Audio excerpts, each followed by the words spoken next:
Screen दिखाई दे रही है आपको? Yes sir. ओके। सो आज हम स्टडी करेंगे कार्डियोवैस्कुलर फार्माकोलॉजी। ओके।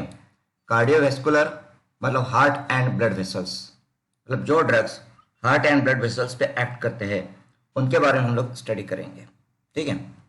तो कार्डियोवैस्कुलर फार्माकोलॉजी में जो ड्रग्स इंक्लूड होते हैं जैसे एंटी हाइपरटेंसिव है, एंटी एंजाइनल है, एंटी अरिथमिक ड्रग्स है, drugs for cardiac congestive cardiac failure है। तो ये ऑलरेडी हम लोगों ने इनके डेफिनेशंस एंड क्लासिफिकेशन स्टडी कर लिया है। जो मेजर पार्ट है, मेजर पोर्शन और मोस्ट इंपॉर्टेंट पार्ट है वो हम लोगों को ऑलरेडी हुआ है। आप यदि डेफिनेशन एंड क्लासिफिकेशन अगर अच्छे तरीके से याद कर लेते हो तो आपको पेपर में आंसर देना काफी आसान हो जाएगा। फार्माकोलॉजी में जो सिलेबस है उसमें most important part is definition and classification. तो आप डेफिनेशन एंड क्लासिफिकेशन को परफेक्ट कर लीजिए। ठीक है। नाउ डेफिनेशन एंड क्लासिफिकेशन के अलावा कार्डियोवैस्कुलर फार्माकोलॉजी में जो इंपॉर्टेंट पॉइंट्स है वो पॉइंट्स हम लोग अभी डिस्कस करेंगे। ठीक है। सो यहाँ पे first is anti hypertensive drugs. तो डेफिनेशन एंड क्लासिफिकेशन हमारा हो चुका है। So now let's see the important points. So these are drugs used to reduce blood pressure in hypertension. Example captopril, losartan, atenolol, etc. So first point, ACE inhibitors. ACE inhibitors means angiotensin converting enzyme inhibitors inhibit the angiotensin converting enzyme, thus preventing the conversion of angiotensin 1 to angiotensin 2. ठीक है। Then ACE inhibitors increase plasma kinin levels. Plasma kinin, okay. Increased kinins and prostaglandins may be responsible for cough and angioedema. तो जो ACE inhibitor drugs है उनके adverse effect है cough and एंजियोइडिमा। तो cough and एंजियोइडिमा का reason क्या हो सकता है? तो ACE इनहिबिटर्स की वजह से plasma kinin levels and prostaglandin level increase होती है एंड उसकी वजह से कफ एंड एंजियोइडिमा हो सकता है। Then ACE inhibitors have teratogenic effect. Teratogenic जैसे कि fetal injury. So इनका teratogenic effects है. That's why they cannot be used during pregnancy. Pregnancy में ये जो ड्रग है ACE inhibitors, ये ड्रग contraindicated है। ठीक है। So ACE inhibitors have teratogenic effect, that is fetal injury. So these drugs must be avoided during pregnancy. ठीक है। Then as compared to ACE inhibitors, ARBs, ARB मतलब angiotensin receptor blockers are generally well tolerated, having less adverse effects. ठीक है। Then ARBs have teratogenic effect. ये तो हो गया अभी हमारा। ठीक है। ये भी ARBs have teratogenic effect, that is fetal injury. So these drugs must be avoided during pregnancy. तो ARBs and ACE inhibitors दोनों भी teratogenic है और इसलिए दोनों भी प्रेगनेंसी में avoid. Okay. Both are teratogenic and so they should be avoided during pregnancy. तो यदि pregnancy related hypertension है, if there is pregnancy related hypertension, तो उस केस में do not use ACE inhibitors and ARBs. You should use beta blockers or calcium channel blockers. ठीक है। तो ध्यान दीजिए प्रेगनेंसी रिलेटेड हाइपरटेंशन में कौन से ड्रग्स यूज होते हैं? तो प्रेगनेंसी रिलेटेड हाइपरटेंशन में बीटा ब्लॉकर्स या फिर कैल्शियम चैनल ब्लॉकर्स का यूज होता है as anti hypertensive. ACE inhibitors या ARBs प्रेगनेंसी रिलेटेड हाइपरटेंशन में यूज नहीं होते हैं। यह एक इंपॉर्टेंट पॉइंट है, इस पे क्वेश्चन आ सकता है। Okay. Then calcium channel blockers. So blocking of any type of calcium channel prevents entry of extracellular calcium into cardiac myocytes and vascular smooth muscles. ठीक है। तो कैल्शियम चैनल ब्लॉकर्स तो जो हार्ट में मतलब मायोसाइट, कार्डियक मायोसाइट्स मतलब heart muscles, ठीक है, हार्ट की जो मसल्स है या मसल्स की सेल्स है उसमें, एंड जो वेस्कुलर है, वेस्कुलर मतलब ब्लड वेसल्स, आर्टरीज, वेन्स, तो ब्लड वेसल्स में L type of calcium channels होते हैं। और यदि कैल्शियम चैनल जो है L type calcium channels block अगर होते हैं तो उसकी वजह से कैल्शियम की एंट्री कार्डियक मसल्स में और ब्लड वेसल्स में स्टॉप हो जाएगी। और यदि कैल्शियम की एंट्री स्टॉप होती है, कैल्शियम की लेवल कम हो जाती है, तो फिर कॉन्ट्रैक्शन नहीं हो पाता है। तो कार्डियक मसल्स का कॉन्ट्रैक्शन नहीं हो पाएगा और जो ब्लड वेसल्स है उसमें भी कॉन्स्ट्रिक्शन नहीं हो पाएगा, जिससे कि ब्लड प्रेशर इंक्रीज नहीं होगा। जो वेसल तो कैल्शियम चैनल ब्लॉकर्स की वजह से वैसोडाइलेशन होता है और रिलैक्सेशन होता है, जिससे कि ब्लड प्रेशर डिक्रीज हो जाता है। ठीक है, अभी यहाँ पे एक बात ध्यान देने वाली यह है कि ब्लड वेसल्स में और हार्ट में L type of calcium channel होते हैं। कौन से? L type. तो कल हमने देखा न्यूरो में एपिलेप्सी के केस में मोस्ट ऑफ द ड्रग जो होते हैं उनका जो कैल्शियम चैनल होता है ब्रेन में, दैट इज डिफरेंट, वो अलग कैल्शियम चैनल है। Then the two most important actions of CCBs are calcium channel blockers. CCB means calcium channel blockers. So first, smooth muscle, especially vascular relaxation, and second is decrease in heart rate, that is negative chronotropic, decrease in force of contraction of cardiac muscles, that is negative inotropic, and decrease in electrical conduction in the heart, that is negative dromotropic effect. ठीक है? Then CCBs have no adverse fetal effects. They can be used during pregnancy. Okay, ये important है. CCBs have no adverse effects, adverse fetal effects. ठीक है? They can be used during pregnancy. Okay, तो ये हमने अभी एंटी हाइपरटेंसिव ड्रग्स के बारे में स्टडी किया है। Now let's see anti anginal drug, angina pectoris. तो एंजाइना पेक्टोरिस में क्या होता है? तो oxygen supply and demand gap हो जाती है। Oxygen demand and supply gap, मतलब जितना डिमांड है ऑक्सीजन का उतना ऑक्सीजन मिलता नहीं है। ठीक है, दैट इज इश्केमिया। तो एंजाइना जो है ये एक इश्केमिक डिसीज है। क्या है? Ischaemic disease. इश्केमिया क्या है? तो इश्केमिया मतलब ऑक्सीजन डिमांड एंड सप्लाई में गैप होना, मतलब ऑक्सीजन की जितनी डिमांड होती है उतना सप्लाई न होना, that is इश्केमिया।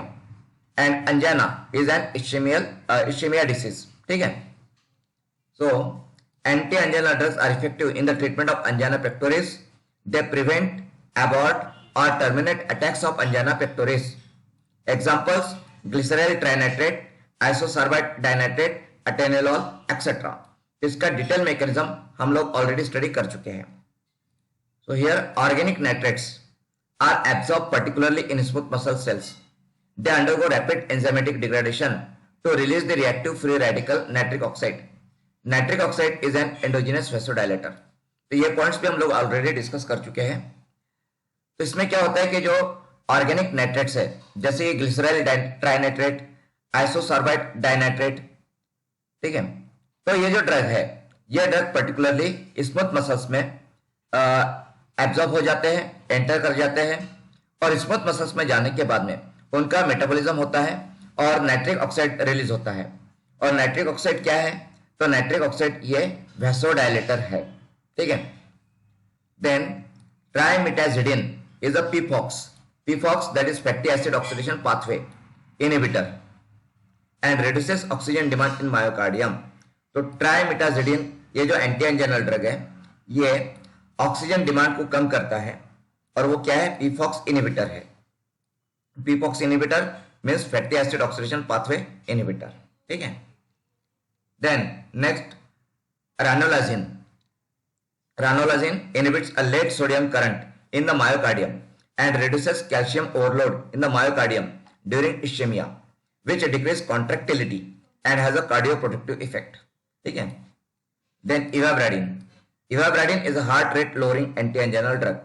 The action of ivabradine is a blockade of cardiac pacemaker, that is sinoatrial cell F channels. तो sinoatrial cell ऐसे नोड, तो ऐसे नोड के बारे में आपको पता होगा कि राइट एट्रियम के ऊपर साइड में, राइट एट्रियम के ऊपर में साइनोएट्रियल नोड होता है, ऐसे नोड होता है जिसे कि पेसमेकर भी कहा जाता है।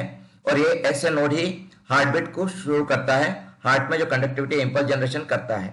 इंपल्स जनरेशन कौन करता है हार्ट में? तो ऐसे नोड करता है। तो ऐसे नोड में जो एफ चैनल्स होते हैं, उन एफ चैनल्स को इवाब्राडिन ब्लॉक करता है, ब्लॉक करके जो करंट या इंपल्स जनरेशन होता है उसे कम करता है और हार्ट रेट को कम कर देता है। ठीक है, so this is about anti anginal drugs. ठीक है, देन नेक्स्ट एंटी अरिथमिक। तो एंटी अरिथमिक ड्रग्स में अरिथमिया के बारे में हमने डिस्कस किया है पहले ही। Arrhythmia is irregular heart beat. Irregular heart beat is arrhythmia. Arrhythmia के ब्रॉडली दो टाइप्स है, टैचिकार्डिया एंड ब्राडिकार्डिया। अगर हार्ट बीट 100 के ऊपर जाते हैं तो दैट इज टैचिकार्डिया, और यदि वो 60 के नीचे जाते हैं, बिलो 60, तो दैट इज ब्राडिकार्डिया। ठीक है, तो एंटी अरिथमिक ड्रग का क्लासिफिकेशन हमने डिटेल में देखा है।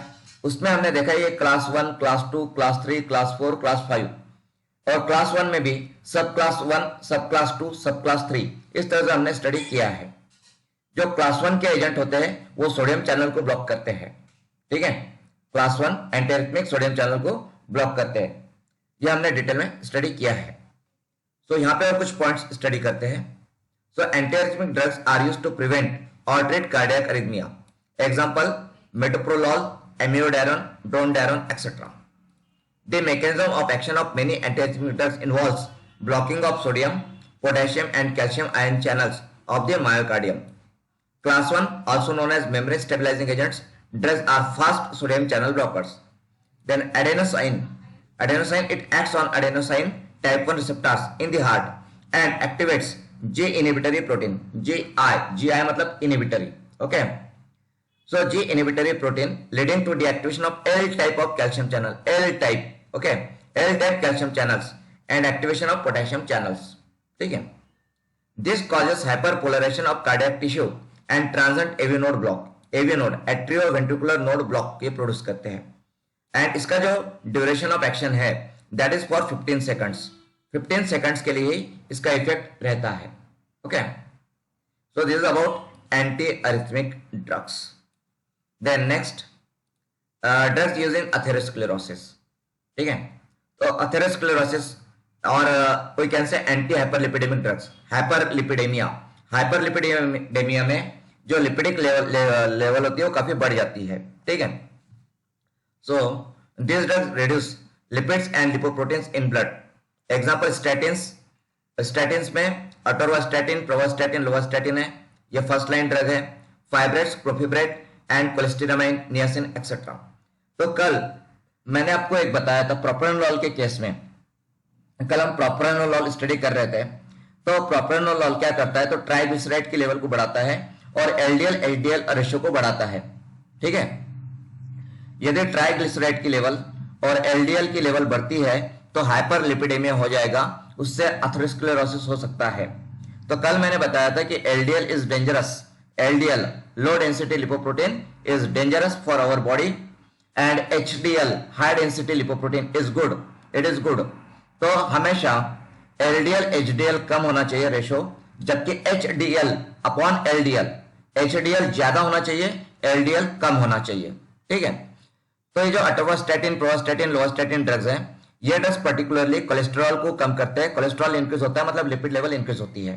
ठीक है, अब ये स्टैटिन ड्रग्स किस तरह से कोलेस्ट्रॉल को कम करते हैं, तो ये ड्रग जो है ये HMG coenzyme A reductase inhibitor है। अब एचएमजी कोएंजाइम ए क्या है, तो HMG coenzyme A is three hydroxy three methyl glutaryl coenzyme A है। और ये कोएंजाइम क्या करता है, तो ये कोएंजाइम जो एचएमजी कोएंजाइम ए रिडक्टेज, ऐसा पूरा नाम है उसका, रिडक्टेज है उसके आगे में। तो ये रिडक्टेज एंजाइम जो है ये कोलेस्ट्रॉल के बायोसिंथेसिस में इंपॉर्टेंट रोल प्ले करता है। तो ये स्टैटिन ड्रग्स है, ये statin drugs HMG coenzyme A reductase को इनहिबिट करते हैं और कोलेस्ट्रॉल के बायोसिंथेसिस को कम कर देते हैं, स्टॉप कर देते हैं, जिससे कि कोलेस्ट्रॉल की लेवल इंक्रीज नहीं होती है। ठीक है, then adverse effects of statin drugs are muscle weakness, muscle pain, headache, constipation, diarrhoea, flatulence, hepatic damage, rarely rhabdomyolysis. ठीक है, तो यहां पे आपको इंपॉर्टेंट क्या है, so adverse effect of statin drugs में ये जो मसल पेन है और मसल वीकनेस है, इसको आपको ध्यान में रखना है। इसी को दूसरा वर्ड है मायोपैथी। क्या है, मायोपैथी। मायोपैथी मतलब मसल पेन, मसल वीकनेस। तो मोस्ट ऑफ द ड्रग मतलब काफी एग्जाम्स में यह पूछा गया है कि muscle weakness, muscle pen, myopathy किसका एडवर्स इफेक्ट है। ओके, बहुत से एग्जाम्स में पूछा गया है कि muscle pain, muscle weakness, myopathy किसका एडवर्स इफेक्ट है। या फिर ऐसा भी पूछा गया है कि स्टैटिन ड्रग्स का मेन एडवर्स इफेक्ट क्या है। तो यह पॉइंट आपको याद रखना है कि स्टैटिन ड्रग्स का एडवर्स इफेक्ट, मेन जो एडवर्स इफेक्ट है वो मसल पेन है, मसल वीकनेस है, मायोपैथी है। ओके, ये आईएमपी क्वेश्चन है, काफी एग्जाम्स में पूछा जा चुका है। ओके, देन नेक्स्ट, यहां पे ये हमारा हुआ है atherosclerosis, anti hyperlipidemic drugs. Then congestive heart failure, ठीक है, मतलब हार्ट सफिशिएंट ब्लड पंप नहीं कर पाता है, बॉडी के पर्टिकुलर पार्ट को जितने ब्लड की जरूरत है उतना ब्लड हार्ट पंप नहीं कर पाता है, that is the congestive heart failure. तो कंजेस्टिव हार्ट फेल्यूर में जो ड्रग्स है उसका क्लासिफिकेशन तो हमने पहले स्टडी किया है, ठीक है। अभी और कुछ इंपॉर्टेंट पॉइंट्स हम देखते हैं। सो यहाँ पे डिकॉक्सिन, तो digoxin is a cardiotonic because it increases the force of cardiac muscle contraction, that is positive inotropic effect without increasing oxygen consumption. It increases work performance of the heart. तो ये point important है। डिकॉक्सिन क्या है? तो cardiotonic है। वो cardiotonic क्यों है? Because it increases the force of cardiac muscle contraction, इसे बोला जाता है पॉजिटिव इनोट्रोपिक इफेक्ट। बट ये जब मसल का फोर्स इंक्रीज करता है, force of muscle contraction increase करता है, तभी ऑक्सीजन डिमांड को इंक्रीज नहीं करता है without increasing oxygen consumption. Oxygen consumption को इंक्रीज किए बगैर ही ये फोर्स को इंक्रीज करता है, force of cardiac muscle contraction को ये इंक्रीज करता है, that's why it is known as cardiotonic, ठीक है। अब इसका मैकेनिज्म क्या है, ध्यान दीजिए। मैकेनिज्म काफी बार पूछा गया है एग्जाम्स में, काफी एग्जाम्स में इसका मैकेनिज्म ऑफ एक्शन पूछा गया है। यह पूछा गया है कि डिकॉक्सिन कौन से पंप पे एक्ट करता है, कौन से एंजाइम पे एक्ट करता है, कहां पे एक्ट करता है, किस तरह से एक्ट करता है। काफी एग्जाम्स में पूछा गया है, सो दिस इज इंपॉर्टेंट, तो ध्यान दीजिए। तो क्या होता है यहाँ पे, mechanism of action of digoxin includes inhibition of sodium potassium ATPase. कौन से पंप को इनहिबिट कर रहा है? तो यह सोडियम पोटेशियम एटीपेज पंप को इनहिबिट कर रहा है। इसके अलावा एक और ड्रग है जो है proton pump inhibitor. Proton pump inhibitor, proton pump inhibitor मतलब ओमेप्राजोल, राबेप्राजोल, ठीक है, पेंटाप्राजोल। तो आप बता सकते हो क्या कि उसका मैकेनिज्म क्या है? प्रोटॉन पंप इनहिबिटर का मैकेनिज्म क्या है, बताइए। What is the mechanism of proton pump inhibitor? आपने स्टडी किया होगा, हम लोग डिस्कस कर चुके हैं पीपीआई। बताइए, इट इज ऑल्सो इंपॉर्टेंट।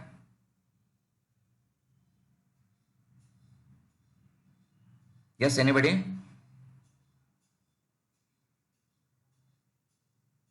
मेरी आवाज आ रही है आपको?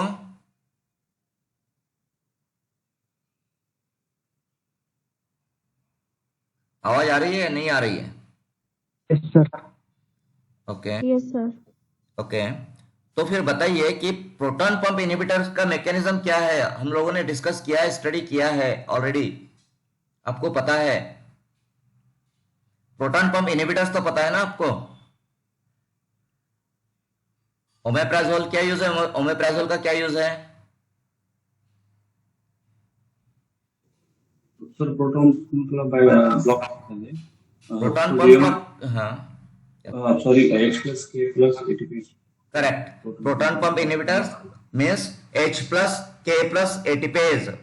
जो प्रोटॉन पंप्स होते हैं, प्रोटॉन पंप इनहिबिटर मतलब प्रोटॉन पंप में क्या आता है, यहाँ पे प्रोटॉन आता है, Na की जगह पे क्या आता है, H आता है। तो ओमेप्राजोल, राबेप्राजोल, पेंटेप्राजोल, ये जो ड्रग्स है जो कि हम पीपीआई बोलते हैं, एंटासिड है, तो वो antacid H plus K plus ATPase को इनहिबिट करते हैं। तो डिकॉक्सिन Na plus K plus ATPase को इनहिबिट करता है। यहाँ पे H प्लस की जगह पे Na प्लस आया है, तो कंफ्यूज होना नहीं है। आपको पूछा जाएगा प्रोटॉन पंप इनहिबिटर का मैकेनिज्म क्या है, तो वहां पे एक ऑप्शन रहेगा Na plus K plus ATPase, दूसरा ऑप्शन रहेगा H plus K plus ATPase. तो आपको दोनों में कंफ्यूज होना नहीं है, ध्यान रखिए। Proton pump inhibitors H plus मतलब प्रोटॉन, H प्लस मतलब क्या, प्रोटॉन। और डिकॉक्सिन का यदि पूछते हैं तो डिकॉक्सिन के केस में Na प्लस है, Na प्लस सोडियम, डिकॉक्सिन के केस में सोडियम है। ये आपको ध्यान रखना है, कंफ्यूज होना नहीं है। ये क्वेश्चन काफी एग्जाम में पूछा है, एक तो प्रोटॉन पंप इनहिबिशन पूछेंगे या फिर डिकॉक्सिन का पूछेंगे, दोनों में से एक पूछा जाता है। मोस्ट आईएमपी क्वेश्चन है और दोनों में कंफ्यूजन हो जाता है, H प्लस है या फिर Na प्लस है, ठीक है। तो डिकॉक्सिन के केस में Na+K+ एटीपेज है, तो प्रोटॉन पंप इनहिबिटर के केस में H+K+ एटीपेज है। Okay, so don't get confused. हाँ, तो देखिए यहाँ पे क्या होता है। तो mechanism of action of digoxin includes inhibition of sodium potassium ATPases in myocardial fibres resulting in an accumulation of intracellular sodium. This reduces the efficacy of sodium calcium exchanger. अब यहाँ पे दूसरा पंप आया है, दूसरा एक और, ये क्या है, सोडियम कैल्शियम एक्सचेंजर है, NCX। सोडियम कैल्शियम एक्सचेंजर का शॉर्ट फॉर्म क्या है, NCX। तो इसको भी याद रखिए, अब मैं इसको एक्सप्लेन करता हूं बाद में, ठीक है। तो NCX, तो पहले आया है सोडियम पोटेशियम एटीपेज और दूसरा आया है सोडियम कैल्शियम एक्सचेंजर NCX। तो ये क्या होता है, diminish calcium extrusion and lead to higher intracellular calcium concentrations.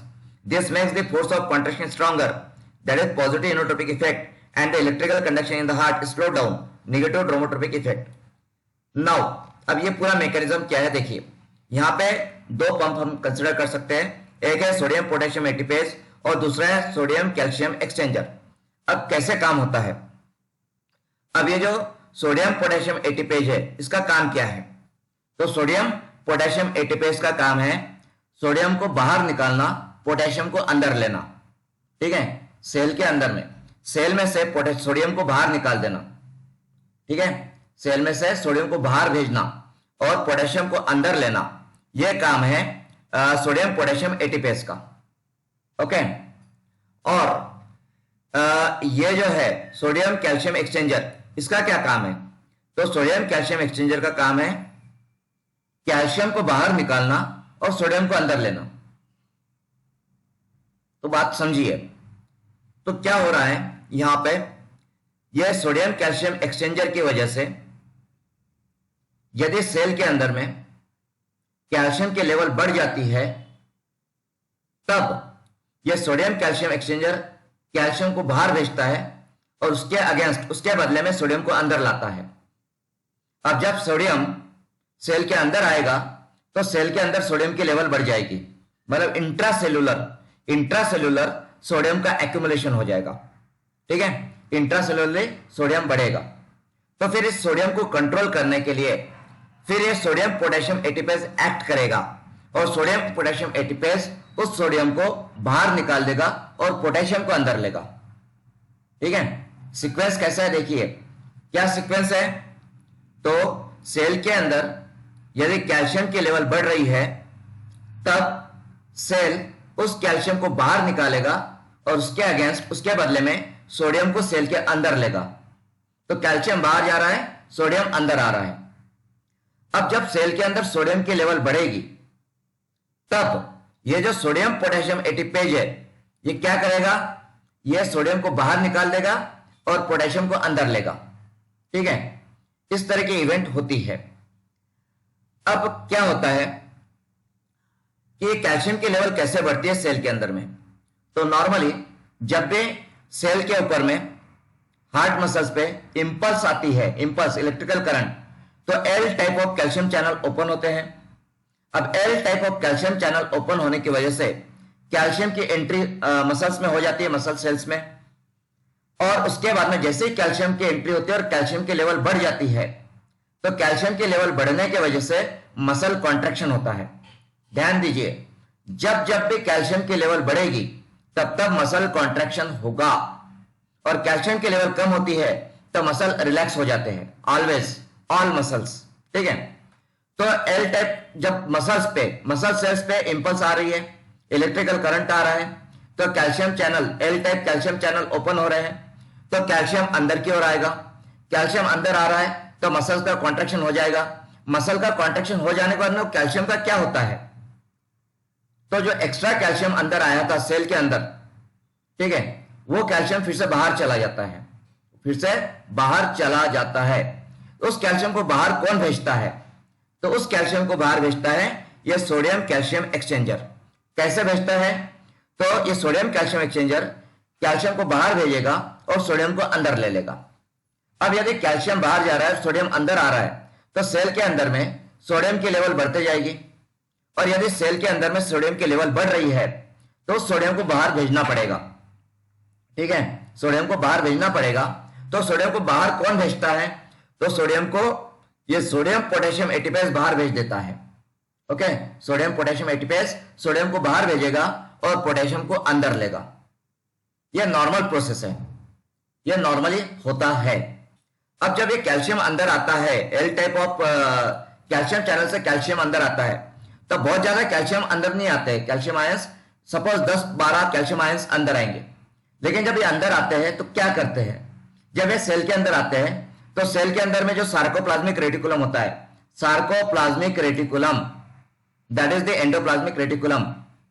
तो ये सार्कोप्लाज्मिक रेटिकुलम को ये एक्टिव करते हैं और उसमें से जो कैल्शियम स्टोर रहता है सार्कोप्लाज्मिक रेटिकुलम में, वो कैल्शियम सार्कोप्लाज्मिक रेटिकुलम से बाहर सेल के अंदर आ जाता है और वो बहुत ज्यादा क्वांटिटी में आता है।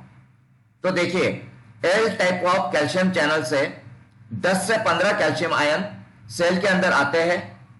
तो अराउंड, तो ये जो कैल्शियम है, ये जो अंदर आ रहे हैं 10 से 15 कैल्शियम आयन अंदर आ रहे हैं सेल के अंदर कैल्शियम चैनल से, वो क्या करेंगे? सार्कोप्लाज्मिक रेटिकुलम को एक्टिवेट करेंगे और सार्कोप्लाज्मिक रेटिकुलम से अराउंड 10,000 के करीबन, अबाउट 10,000 कैल्शियम आयंस बाहर आएंगे सेल के अंदर में, साइटोप्लाज्म में आ जाएंगे।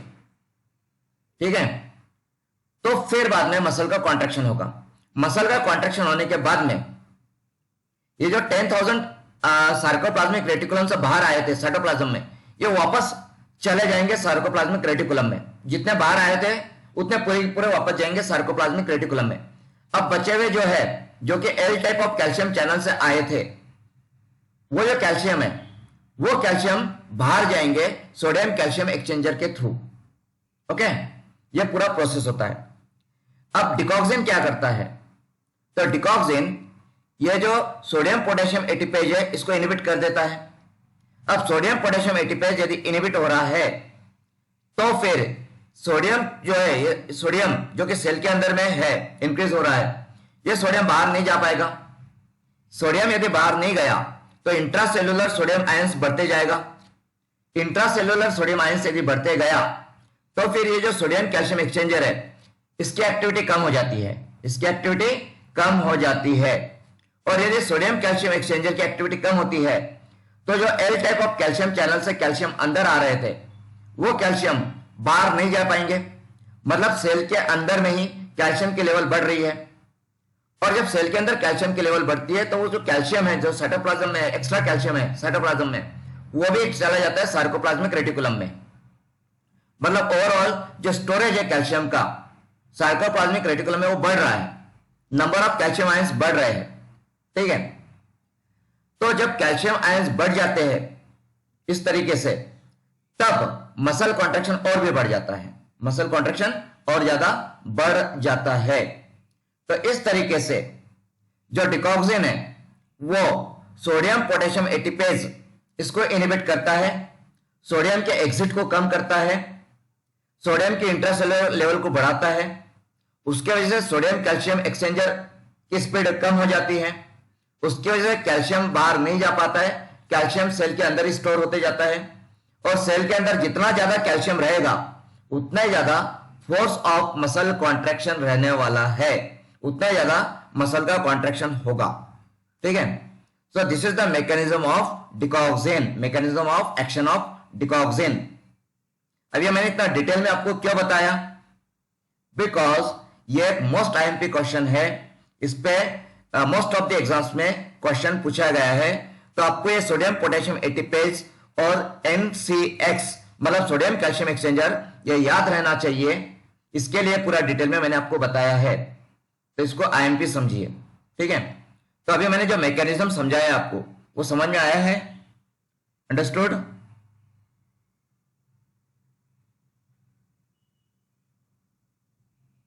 समझा है कि आपको? किसी को कुछ डाउट है क्या इस मैकेनिज्म में? यस, कोई डाउट है?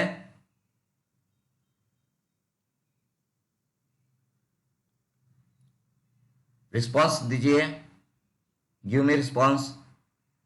समझा या नहीं समझा आपको? किसी को कोई डाउट है? No sir. ओके, चलिए आगे बढ़ते हैं। Hello sir. हाँ यस, बोलिए। सर सोडियम कैल्शियम एक्सचेंजर का एक बार एक्सप्लेन कीजिए। हाँ, देखिए ये जो सोडियम कैल्शियम एक्सचेंजर क्या करता है, तो इतना ध्यान रखिए कि ये कैल्शियम को बाहर भेजता है, सोडियम को अंदर लाता है। ओके, अब ये जब सेल में एक्स्ट्रा कैल्शियम होते हैं, एक्स्ट्रा कैल्शियम, तो एक्स्ट्रा कैल्शियम को बाहर भेजता है।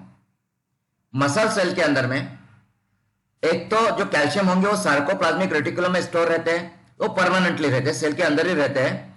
साइटोप्लाज्म में मतलब जो सार्कोप्लाज्मिक रेटिकुलम है, एंडोप्लाज्मिक रेटिकुलम, उसी तरह से सार्कोप्लाज्मिक रेटिकुलम होता है।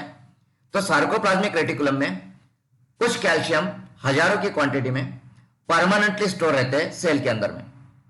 लेकिन जब इंपल्स आती है सेल के ऊपर में, तब L type of calcium channel open होता है, उसमें से कुछ 10-15 कैल्शियम अंदर आते हैं। और जब 10-15 कैल्शियम अंदर आएंगे तो ये एक्स्ट्रा कैल्शियम है। ये क्या है? एक्स्ट्रा है। ये ऑलरेडी सेल के अंदर नहीं थे, ये बाहर से अंदर आए हैं, ये बाहर से अंदर आए हैं। और जब ये अंदर आते हैं तो ये सार्कोप्लाज्मिक रेटिकुलम को एक्टिवेट कर देते हैं, और सार्कोप्लाज्मिक रेटिकुलम में फिर जितने भी कैल्शियम स्टोर थे, कैल्शियम आयंस, वो सब बाहर आ जाते हैं। और सब बाहर आते हैं तो फिर मसल का कॉन्ट्रैक्शन हो जाता है। और जब मसल का कॉन्ट्रैक्शन होने के बाद में, हो जाने के बाद में, सार्कोप्लाज्मिक रेटिकुलम से जितने बाहर आए थे उतने वापस सार्कोप्लाज्मिक रेटिकुलम में चले जाते हैं। और जो ये बाहर से अंदर आए थे 10-15 जो एक्स्ट्रा है, वो क्या है? एक्स्ट्रा है। अब ये एक्स्ट्रा कैल्शियम को ये जो सोडियम कैल्शियम एक्सचेंजर है बाहर निकाल देता है, ये बाहर निकाल देता है वापस। अब ये जब कैल्शियम बाहर जाएंगे तो उनके अगेंस्ट में सोडियम अंदर आ जाता है, सोडियम अंदर आ जाता है। अब जब सोडियम अंदर आएगा तो फिर सेल के अंदर सोडियम की लेवल बढ़ जाएगी, और सेल के अंदर सोडियम की लेवल बढ़ी हुई नहीं चलती है। सोडियम जो है ये मेजर एक्स्ट्रा सेलुलर है। सोडियम क्या है? मेजर एक्स्ट्रा सेलुलर आयन है। और पोटेशियम क्या है? पोटेशियम मेजर इंट्रासेलुलर आयन है। तो सेल के अंदर में पोटेशियम ज्यादा होना चाहिए, मसल सेल्स में, मसल सेल्स के अंदर में पोटेशियम ज्यादा होना चाहिए और सोडियम बाहर में ज्यादा होना चाहिए। अब यहां पे क्या हो रहा है कि सोडियम अंदर ज्यादा हो रहा है, तो सोडियम को बाहर भेजने के लिए फिर ये सोडियम पोटेशियम एटीपेज है, सोडियम पोटेशियम एटीपेज। फिर सोडियम पोटेशियम एटीपेज क्या करेगा? तो जो सोडियम बढ़ गया है सेल के अंदर में, उसको बाहर भेजेगा और पोटेशियम को अंदर लेगा। ठीक है, तो पोटेशियम अंदर, सोडियम बाहर, ये नॉर्मल है। ये क्या है? ये नॉर्मल प्रोसीजर है, ये नॉर्मल इवेंट है। नॉर्मली सोडियम जो होता है वो एक्स्ट्रा सेलुलरली ज्यादा होता है और पोटेशियम इंट्रा सेलुलरली ज्यादा होता है, ये नॉर्मल है। अब ये नॉर्मल प्रोसेस में डिकॉक्सिन क्या करेगा? डिकॉक्सिन सोडियम पोटेशियम एटीपेज को इनहिबिट कर देगा, जिससे कि इंट्रासेल्युलर सोडियम की लेवल बढ़ते जाएगी। अब इंट्रासेल्युलर सोडियम की लेवल बढ़ना ये सेल के लिए ठीक नहीं है, it is not good for the cell. फिर सेल उसको कंट्रोल करने के लिए क्या करेगा? तो उसको कंट्रोल करने के लिए जहां से सोडियम आ रहा है उसको बंद करेगा। मतलब जो सोडियम कहां से आ रहा है? सोडियम अंदर आ रहा है सोडियम कैल्शियम एक्सचेंजर से, तो सोडियम कैल्शियम एक्सचेंजर की स्पीड कम हो जाएगी। अब यदि सोडियम कैल्शियम की एक्सचेंजर की स्पीड कम हो गई तो कैल्शियम जो है बाहर नहीं जा पाएगा। ठीक है, कैल्शियम यदि बाहर नहीं जा पा रहा है, जो एक्स्ट्रा कैल्शियम है वो बाहर नहीं जा पाएगा, तो सेल में ही रहेगा। सेल में रहेगा तो सेल में वो कहां जाके स्टोर होगा? तो सार्कोप्लाज्मिक रेटिकुलम में जाके स्टोर हो जाएगा। इस तरीके से सार्कोप्लाज्मिक रेटिकुलम में कैल्शियम की लेवल बढ़ते जाएगी, बढ़ते जाएगी, बढ़ते जाएगी। और जब कैल्शियम की लेवल बढ़ेगी तो अगली बार जब इंपल्स आएगी तब सार्कोप्लाज्मिक रेटिकुलम से ज्यादा कैल्शियम आयंस रिलीज होंगे, बाहर आएंगे। और जितने ज्यादा कैल्शियम आयंस बाहर आएंगे उतना ही ज्यादा फोर्स रहेगा कॉन्ट्रैक्शन का। ठीक है, तो इस तरीके से पूरा मैकेनिज्म है। ओके, ठीक है, तो ये यस सर।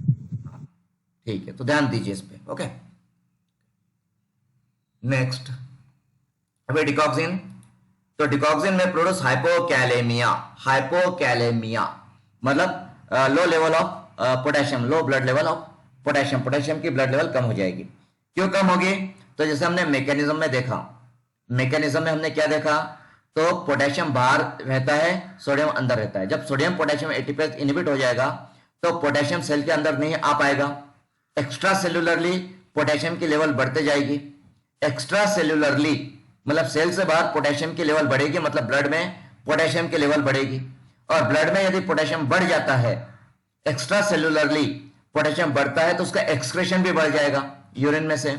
और यदि पोटेशियम का एक्सक्रीशन बढ़ जाता है तो पोटेशियम का लॉस बढ़ेगा, पोटेशियम का लॉस बढ़ जाएगा तो हाइपोकैलेमिया होगा, हाइपोकैलेमिया होता है तो it is dangerous for the heart, hypokalemia is dangerous for the heart. ठीक है, तो डिकॉक्सिन का मेन एडवर्स इफेक्ट क्या है? हाइपोकैलेमिया। इस पे भी कई बार क्वेश्चन पूछा गया है कि डिकॉक्सिन का एडवर्स इफेक्ट है हाइपोकैलेमिया, और डायूरेटिक ड्रग्स जो है डायूरेटिक्स, तो डायूरेटिक ड्रग्स का भी एडवर्स इफेक्ट क्या है? हाइपोकैलेमिया। अब यदि डिजिटालिस के साथ में डायूरेटिक्स का कॉम्बिनेशन दिया जाता है तो हाइपोकैलेमिया और भी ज्यादा वर्स्ट होगा और वो और भी ज्यादा डेंजरस हो जाएगा।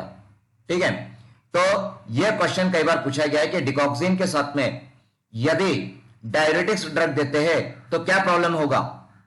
कई बार पूछा है डिकॉक्सिन के साथ में डायूरेटिक ड्रग देते हैं तो क्या प्रॉब्लम होगा? तो डिकॉक्सिन के साथ में डायूरेटिक ड्रग देते हैं तो हाइपोकैलेमिया इंक्रीज होगा। ऑप्शन में आपको रहेगा हाइपोकैलेमिया, हाइपरकैल्सीमिया, हाइपोनेट्रीमिया। तो ध्यान दीजिए, यदि डिकॉक्सिन के साथ में डायूरेटिक ड्रग दिए जाते हैं तो हाइपोकैलेमिया होता है, वो और भी ज्यादा बढ़ जाता है। तो digoxin hypokalaemia, diuretic hypokalaemia, digoxin plus diuretic more hypokalaemia. इस पे कई बार क्वेश्चन पूछा गया है, आईएमपी है। Okay, then toxicity of digitalis increased by chlorothiazide, a diuretic. Thiazides also increase potassium excretion to a considerable extent, produce hypokalemia. Hence, if chlorothiazides are administered in patients on digoxin therapy, then there is an increase in the toxicity of digitalis. तो hypokalemia होने की वजह से digitalis की toxicity बढ़ जाती है with thiazide diuretic. तो ये भी पैराग्राफ आईएमपी है। Okay, then overdose of digoxin should be treated immediately with digoxin specific antibodies digibind and digifab। तो digibind and digifab ये एंटीबॉडीज है डिकॉक्सिन के लिए। डिकॉक्सिन का ध्यान दीजिए, डिकॉक्सिन का जो थेरापेटिक इंडेक्स है इट इज वेरी नैरो, बहुत कम है therapeutic index of digoxin, it is 2:1। ध्यान दीजिए, डिकॉक्सिन का थेरापेटिक इंडेक्स बहुत ही नैरो है, बहुत कम है, और वो है 2:1। What is therapeutic index? Therapeutic index safety बताता है ड्रग की। क्या बताता है? सेफ्टी। ड्रग का थेरापेटिक इंडेक्स जितना ज्यादा होगा उतना ही ज्यादा सेफ वो ड्रग होता है। Larger the therapeutic index more is the safer. Safety बहुत ज्यादा होती है अगर थेरापेटिक इंडेक्स बहुत ज्यादा हो तो डिकॉक्सिन के केस में थेरापेटिक इंडेक्स कितना है? 2:1। मतलब डिकॉक्सिन का जो थेरापेटिक डोज है और जो उसका टॉक्सिक डोज है उसमें से 1 का मतलब डबल का मतलब कैसे कि डिकॉक्सिन का डोज 0.5 मिलीग्राम है तो उसका टॉक्सिक डोज रहेगा 1 मिलीग्राम। डिकॉक्सिन का डोज बहुत कम है, बहुत कम, आई थिंक 0.5 मिलीग्राम मतलब 500 माइक्रोग्राम, इतना ही उसका डोज है। कितना है? 500 माइक्रोग्राम। अब यदि 500 माइक्रोग्राम का डोज 1000 माइक्रोग्राम हो जाता है, मतलब 1 मिलीग्राम मतलब डबल हो जाता है, वो भी बहुत कम क्वांटिटी है, तो पेशेंट की डेथ हो जाएगी। क्या हो जाएगी? पेशेंट की डेथ। मतलब 500 माइक्रोग्राम से 1000 माइक्रोग्राम मतलब 0.5 मिलीग्राम से 1 मिलीग्राम का डोज यदि हो जाता है डिकॉक्सिन का तो पेशेंट की डेथ हो सकती है। That is 2:1। ठीक है, तो इसीलिए डिकॉक्सिन का जो 0.5 मिलीग्राम का डोज है वो अगर 0.6 भी हो जाता है मतलब 100 माइक्रोग्राम या 200 माइक्रोग्राम थोड़ा भी इंक्रीज हो जाता है तो डिकॉक्सिन की टॉक्सिसिटी हो जाएगी, उसका पॉइजनिंग हो जाएगा। इसीलिए डिकॉक्सिन को इंजेक्शन जब देते हैं तो उसकी जो एंटीबॉडी है डिजिबाइंड या डिजिफैब उसका भी इंजेक्शन तैयार रखते हैं। जब जब डिकॉक्सिन का इंजेक्शन देना होता है तो उसके इंजेक्शन के साथ में उसके एंटीबॉडी का भी इंजेक्शन तैयार रखते हैं ताकि यदि डिकॉक्सिन का एडवर्स इफेक्ट हो रहा है, उसका पॉइजनिंग हो रहा है तो इमीडिएटली उसकी एंटीबॉडी दी जाती है। तो डिकॉक्सिन का थेरापेटिक इंडेक्स कितना है? 2:1। इसलिए digoxin is highly dangerous drug. Okay, then again antidote for digoxin poisoning is potassium chloride. क्यों पोटेशियम क्लोराइड ही क्यों? क्योंकि डिकॉक्सिन की टॉक्सिसिटी होने पे क्या होता है? हाइपोकैलेमिया, मतलब पोटेशियम लेवल डिक्रीज हो जाती है। तो पोटेशियम लेवल को मेंटेन करने के लिए पोटेशियम देना पड़ेगा, that is potassium chloride. Okay, तो इस पे भी कई बार क्वेश्चन पूछा गया है। ठीक है, then dobutamine is a beta adrenergic agonist and is a weak alpha agonist. अब यहाँ पे ये नेक्स्ट ड्रग आ गया है डोबुटामिन। तो डोबुटामिन ये भी हम सीएचएफ में देते हैं, ओके, एंड ये क्या है, बीटा एड्रेनर्जिक एगोनिस्ट है और वीक अल्फा एगोनिस्ट है। Then dopamine, dopamine is a dopaminergic D1 and D2 weaker adrenergic and very weak alpha receptor antagonist, ठीक है। Then in ambrinon, also known as ambrinon and milrinone, are selective phosphodiesterase 3 inhibitor. Phosphodiesterase 3 inhibitor. So they increase myocardial cyclic AMP and transmembrane influx of calcium. तो जब भी cell में cyclic AMP बढ़ता है तब तब कैल्शियम की एंट्री बढ़ती है, कैल्शियम के लेवल बढ़ती है, ठीक है। और जब भी कैल्शियम बढ़ेगा तब फोर्स ऑफ कॉन्ट्रैक्शन बढ़ेगा, ठीक है। They produce positive inotropic and direct vasodilation effects.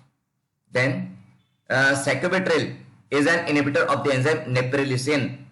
Neprilysin is responsible for the degradation of atrial and brain natriuretic peptides and other vasodilator peptides.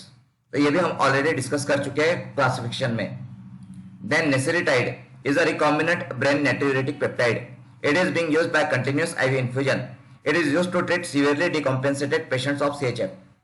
It causes natriuresis, diuresis, vasodilatation, reduction in cardiac pre and after load, and lowering of renin, angiotensin to aldosterone levels, ठीक है। So these are the drugs for congestive heart failure या फिर congestive cardiac failure, okay। Now next है drug therapy for shock, ठीक है। shock मतलब जब bleeding बहुत ज्यादा हो जाता है या फिर ब्लड सफिशिएंट क्वांटिटी में नहीं रहता है बॉडी में, या हाइपोटेंशन हो जाता है, ब्लड प्रेशर बहुत कम हो जाता है, हेमोरेज हो जाता है, haemorrhage means loss of blood, तो जब हमें ब्लड ट्रांसफ्यूज करने की जरूरत पड़ती है तो दैट इज द शॉक। मतलब बॉडी के पार्ट्स को सफिशिएंट क्वांटिटी में ब्लड नहीं मिल पाता है, दैट इज द शॉक, ठीक है। तो शॉक में हम क्या करते हैं जनरली, तो प्लाज्मा एक्सपांडर देते हैं या फिर ब्लड ट्रांसफ्यूज करते हैं। क्या करते हैं, ब्लड ट्रांसफ्यूजन, हम ब्लड देते हैं। यहाँ पे ब्लड के जो ब्लड ग्रुप्स है, ब्लड ग्रुप्स के बारे में भी आपको पढ़ना चाहिए, ठीक है। जैसे फार्मेकोलॉजी हम पढ़ रहे हैं तो यहाँ पे ब्लड ग्रुप्स हमारा कवर नहीं हुआ है, एनाटॉमी फिजियोलॉजी में ब्लड ग्रुप आएगा, तो आप एक ब्लड ग्रुप के बारे में थोड़ा सा पढ़ लीजिए। हो सकता है कि ब्लड ग्रुप पे भी एक आधा क्वेश्चन आ जाए, ठीक है, हो सकता है, ठीक है। तो ब्लड ग्रुप्स के बारे में आपको एक नॉर्मल जानकारी होनी चाहिए कि यूनिवर्सल ब्लड डोनर कौन सा है, यूनिवर्सल ब्लड एक्सेप्टर कौन सा है, ठीक है, और इरिथ्रोब्लास्टोसिस फिटालिस क्या है।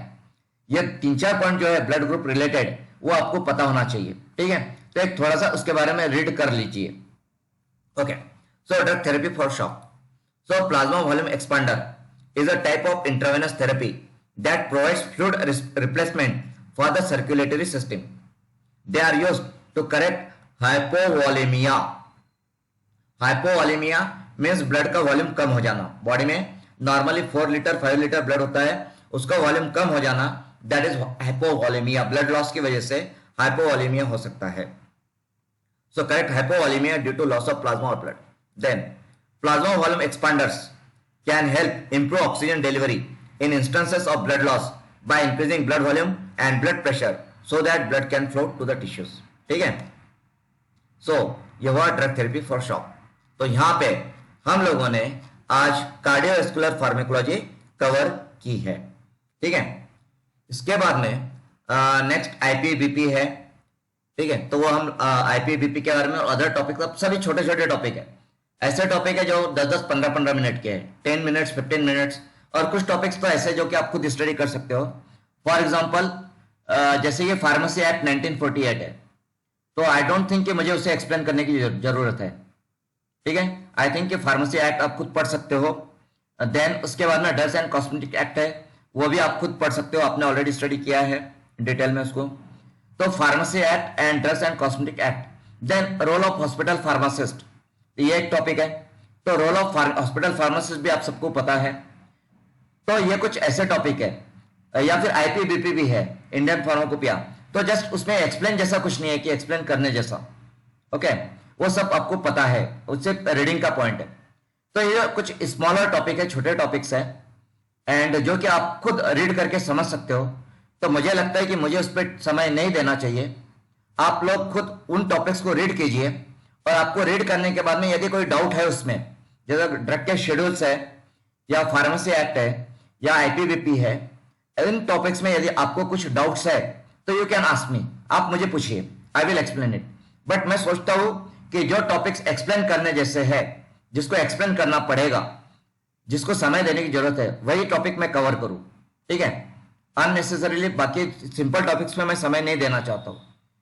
तो आप जो है वो रीड कीजिए बाकी topics, IP BP, then pharmacy act, drugs and cosmetic act, notes मैंने प्रोवाइड कर दिए है आपको। आप वो टॉपिक्स को रीड कीजिए एंड कुछ डाउट्स है तो आप पूछ सकते हो, ठीक है। एंड इसके अलावा अगर आपको हॉल टिकट आ गए हो, किसी को आया हो, तो मुझे नहीं लगता कि अभी तक किसी को हॉल टिकट आया है, क्योंकि कल लिस्ट में उन्होंने नाम दिया नहीं है फार्मेसी का, फार्मासिस्ट का, ठीक है। यदि आया हो तो मुझे इन्फॉर्म कीजिए, ठीक है। आए हैं क्या, किसी को हॉल टिकट मिले हैं क्या? No sir. नहीं मिला है ना अभी किसी को, ठीक है, क्योंकि अभी फार्मासिस्ट के उन्होंने नहीं किए है शायद डिस्पैच, अभी या अवेलेबल नहीं है फार्मासिस्ट के, ठीक है। तो जैसे होते हैं मुझे बताइए। बाकी इसके अलावा आपको कुछ कहना है, कुछ सजेशंस आपके? Hello sir. हाँ बोलिए। सर, अँटी कन्व्हर्जंट ड्रग्स मध्ये जे व्हॅल्पोरेटचं आपण मेकॅनिझम ऑफ ऍक्शन बघितलं, हम्म, त्याच्यामध्ये जे त्याच्यातले मला 2 पॉइंट नाही समजले. हाँ ते it attenuates calcium mediated T current weakly, हाँ, तो वाला पॉइंट नाही समजला. एक मिनट मैं ओपन करता हूँ।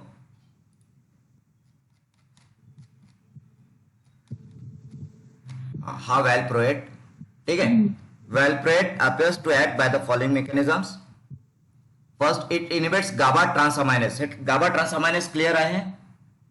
हो सर. हाँ. Then it increases synthesis of GABA. Synthesis पण increase करतो. It inactivates sodium channels in the neurons आणि it attenuates calcium mediated T current weakly. Attenuates, ठीक है. Attenuates म्हणजे जो कॅल्शियम करंट आहे, ठीक आहे, टी करंट विकली. आता कॅल्शियम चॅनल बद्दल, जो एल टाईप कॅल्शियम चॅनल आहे, ठीक आहे, तर हे जे आयन्सचे ट्रान्सपोर्ट किंवा मुवमेंट होत असते, movement of the ion, that is the current, ठीक आहे. जेव्हा T type of calcium channel जे आहेत, म्हणजे ब्रेनमध्ये टी टाईप कॅल्शियम चॅनल असतात, तर टी टाईप कॅल्शियम चॅनल मधून जे कॅल्शियमची मुवमेंट होत असते, that is known as T current. Okay, T type of calcium channel मधून जे कॅल्शियमची मुवमेंट होत असते, that is known as T current, ठीक आहे. Movement of the ion is known as current. तर कॅल्शियमचे there are different types of calcium channel. तर ब्रेनमध्ये T type of calcium channel असतात, हार्टमध्ये L type of calcium channel असतात. तर T type of calcium channel मधून जेव्हा कॅल्शियमची मुवमेंट होते, that is known as T current, ठीक आहे. तर इथे हा जो वेलप्रोएट आहे, हा अटेन्युएट करतो, कमी करतो.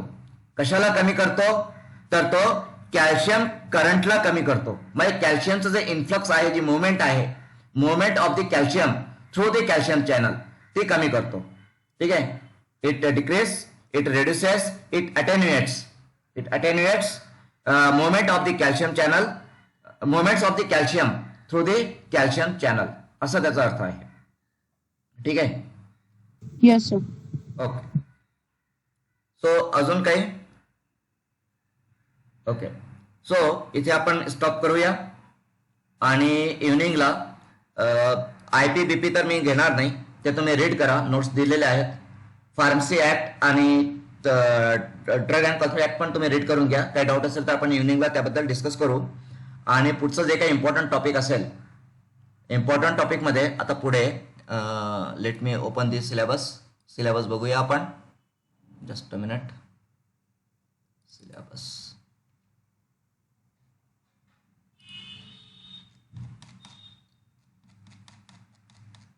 सो फार्मसी सिलेबस. सो सिलेबसमध्ये फार्मसी रिलेटेडमध्ये न्यूरो झालं, आपलं सायको कार्डिओ झालं, फार्मसी एपिडेमिओलॉजी, डेंटल फार्मेकोलॉजी, ठीक आहे, हे एक मी सांगतो. Then Indian pharmacopoeia, British pharmacopoeia, you read it. Okay, just a minute. Okay,